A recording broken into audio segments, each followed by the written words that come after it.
আমরা আমরা আজকে থেকে ভার্চুয়ালি গতকাল থেকেই ঢাকা শহরে ছিনতাইয়ের প্রবণতা একটু বৃদ্ধি পাওয়ায় এবং দু একটি ঘটনা ভাইরাল হওয়ায় আমরা ছিনতাইকারী এবং চাঁদাবাজদের বিরুদ্ধে ব্যাপক অভিযান শুরু করেছি।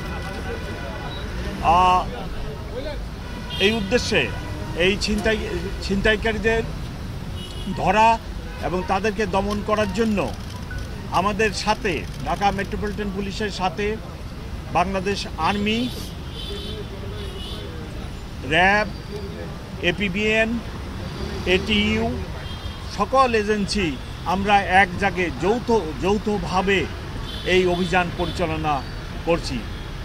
এর পূর্বে এক সপ্তাহ আগে আমরা যৌথভাবে অপারেশন ডেভিল হান্ট শুরু করি।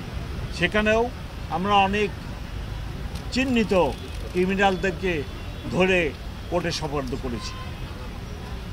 আজকে থেকে যে অভিযান পরিচালিত হচ্ছে এই সকল এজেন্সি মিলায়ে এটার প্রধান উদ্দেশ্য ছিনতাইকারীদের দমন করা।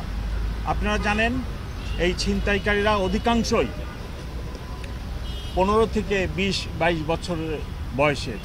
সেই জন্য বাংলাদেশ সেনাবাহিনী এবং মেট্রোপলিটন পুলিশ বিভিন্ন জায়গায় ব্লক রেড করছে। আজকেও মোহাম্মদপুর আদাবর এলাকায় ব্লক রেড করা হয়েছে এবং আগামীতেও আমরা ব্লক রেড অব্যাহত রাখব। আমরা চিহ্নিত সন্ত্রাসীদের তালিকা করে সেই তালিকা মোতাবেক আমাদের অভিযান পরিচালনা করছি। এক্ষেত্রে কোনোভাবেই ভুল বোঝাবুঝির সুযোগ নেই যে আমরা যে কোনো মানুষকে অ্যারেস্ট করে থানায় নিয়ে কোর্টে সোপর্দ করতেছি। আমাদের চিহ্নিত ছিনতাইকারী আছে, আমরা তাদেরকেই শুধু অ্যারেস্ট করব। আমরা বাংলাদেশ সেনাবাহিনীর সাহায্যে সহযোগিতায় ঢাকা শহরে মোট 65টি চেকপোস্ট পরিচালনা করছি। তার একটি এখানে এই চেকপোস্টগুলি আমরা স্থাপন করে চিহ্নিত বা সন্দিগ্ধ মোটরসাইকেল এবং অন্যান্য গাড়ি যারা ব্যবহার করে ছিনতাই করে তাদেরকে অনুসন্ধান চেক করতেছি এবং একটা ব্যালেন্স যাতে এই ছিনতাইকারীরা ধরা পড়ে সেই লক্ষ্যে কাজ করে যাচ্ছি। আমার সাথে বাংলাদেশ আর্মির কর্নেল সাহেব আছেন এবং আমার ডাইনে র্যাবের সিও সাহেবও আছেন। আজকেও বাংলাদেশ আর্মি এবং র্যাব মিলায়ে আপনার মোহাম্মদপুরের ঢাকা উদ্যান আদাবর থেকে চিহ্নিত সন্ত্রাসী টুঙ্গাবাবু তাকেও অ্যারেস্ট করা হয়েছে, মোহাম্মদপুর থানায় আছে। এর আগে আমরা কবজি কাটা আনোয়ার তাকেও অ্যারেস্ট করছি। র্যাব এবং আর্মি, বাংলাদেশ আর্মির সহযোগিতায় তাদেরকেও আমরা অ্যারেস্ট করছি। এরকম চিহ্নিত যেসব সন্ত্রাসী আছে তাদেরকে আমরা এই অভিযানের মাধ্যমে আটক করব। তবে সকল ক্ষেত্রেই ঢাকাবাসীর সাহায্য সহযোগিতা এবং আপনাদের সাহায্য সহযোগিতা একান্তই কাম্য।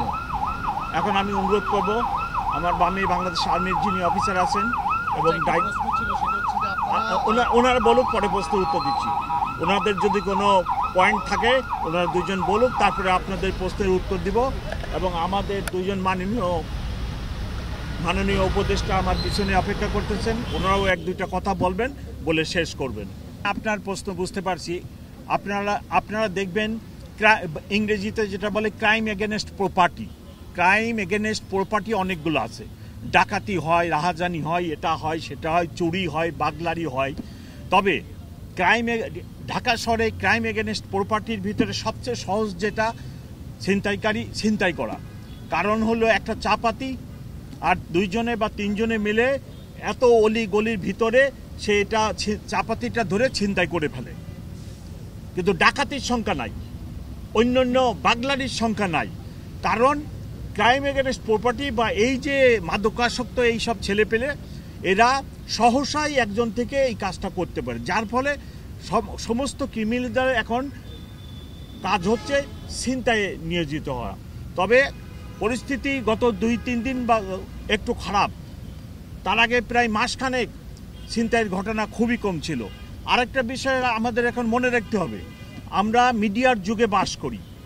এখন একটি ঘটনা এখানে হলে 5 মিনিটের ভিতরে এটা সোশ্যাল মিডিয়াতে ভাইরাল হয়ে যায়। এই শহরে আমার দীর্ঘদিনের চাকরি, আমি এখন যেখানে দাঁড়াচ্ছি ঢাকা মেট্রোপলিটন পুলিশের, আগে তখন বলতো ডিসি ওয়েস্ট, যেটা এখন আপনার তেজগাঁও অফিস, এইখানে আমি 2 বছর ডিসি ছিলাম।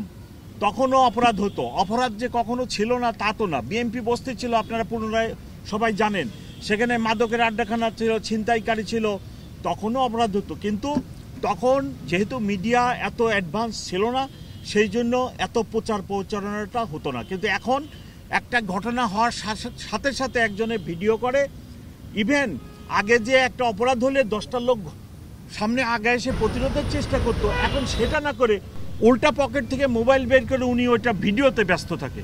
ওই লোকটা যে বিপদে পড়ছে, আমরা আগায় যাব, এটা না করে ভিডিও করে। তা আমি এই জন্য সকলকে অনুরোধ করি যে আসেন সবাই প্রতিরোধ গড়ে তুলি, এবং একটা লোক বিপদগ্রস্ত হলে আমরা সবাই আগায় যাই, সবাই আগায় যেয়ে প্রতিরোধ করি। আপনারা জানেন স্বল্প সংখ্যক পুলিশ, স্বল্প সংখ্যক বাংলাদেশ আর্মির সদস্য নিয়োজিত, র্যাব, এটিউ, এত জনবহুল একটা শহর, 2-2.5 কোটি লোক বাস করে, এখানে সবাইকেই অবদান রাখতে হবে এবং সবাইকেই আমাদের কাজ করতে হবে সমাজকে অপরাধমুক্ত রাখার জন্য। আমি আশা করি যে এটা গত 3-4 দিনে যে একটু ভাইরাল 2-1টি ঘটনায়, পার্টিকুলারলি আপনার বনশ্রীর ঘটনাটা একটু বেশি ভাইরাল হয়েছে এবং ঘটনাটাও খারাপ, শুটিং হয়েছে, শুটিং করে ছিনতাইয়ের ঘটনা এটাই ইদানিংকালের ভিতরে প্রথম। তা আমরা আশা করি আমরাও আগামীকালই ইনশাল্লাহ এটার একটা ভালো খবর দেবো, ভালো কাজ হচ্ছে, হোপফুলি কালকে ওটার ডিটেকশন হয়ে যাবে ইনশাল্লাহ। এবং সবার কাছে অনুরোধ, ঢাকাবাসীর সবার কাছে অনুরোধ, আসেন সম্মিলিতভাবে আমরা এই ধরনের অপরাধ, এই যে এটাকে ইংরেজিতে বলে স্ট্রিট অফেন্স, হ্যাঁ, পেটি স্ট্রিট অফেন্স, এটা পৃথিবীর 3য় বিশ্বের অনেক দেশেই হয়। সম্মিলিতভাবে যদি আমরা চেষ্টা করি, এই অফেন্স থেকে আমরা বের হয়ে আসতে পারবো। আমি কোনোভাবেই ঢাকাবাসীকে আইন হাতে উঠায় নিতে বলতেছি না। আমি যেটা মিন করতেছি, সম্মিলিতভাবে একটা প্রতিরোধ সৃষ্টি করি, এবং আমাদের যে ল এনফোর্সিং এজেন্সির বিভিন্ন এজেন্সির লোক আমরা আছি, রাস্তায় কাজ করতেছি।